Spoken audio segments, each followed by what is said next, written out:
ઘણા બધા લોકો એવું કહે કે આજની પેઢી કોઈનું સાંભળતી નથી, આજની પેઢી ગેરરસ્તે દોરાય છે, આજની પેઢી કહેવાય ને બગડેલી જનરેશન છે. તો આજની પેઢી વતી મારે કેવું છે કે આ જનરેશન મિસગાઈડેડ જનરેશન નથી, આ જનરેશન કન્ફ્યુઝ જનરેશન છે. બીકોઝ આજથી 10 વર્ષ, 15 વર્ષ, 20 વર્ષ પહેલાનો આપણે જમાનો જોઈએ તો આપણી પાસે ઓપ્શન્સ માત્ર લિમિટેડ હતા. આપણે ટીવી ચાલુ કરીને બેસીએ તો માત્ર 10 ચેનલ હતી. આપણે જમવા જઈએ તો માત્ર 2 આઈટમ મળતી હતી.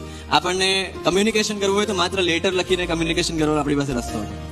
જ્યારે આજે 10 વર્ષ 20 વર્ષ પછી એડવાન્સ આવીને જોઈએ છે તો વોટ્સએપ, ફેસબુક, ગૂગલ, ઇન્સ્ટાગ્રામનો જમાનો છે જ્યાં તમારે જે કંઈ પણ કહેવું હોય એ વિધિન મિલી સેકન્ડ્સ કમ્યુનિકેટ થઈ જાય છે. આજે ટીવી ખોલો તો હોટસ્ટાર, નેટફ્લિક્સ, MX પ્લેયર કરીને કેટલા બધા ઓપ્શન છે કે શું જોવું ને શું ન જોવું એ કન્ફ્યુઝન છે. પહેલા લોકોમાં જમવા જતા હોય તો જમણની અંદર ખાલી દાળ ભાત અને શીરો મળી જાય તો એ ઘણી મોટી વાત થતી હતી. આજે 56 જાતના તો આપણી પાસે મુખવાસ અવેલેબલ છે.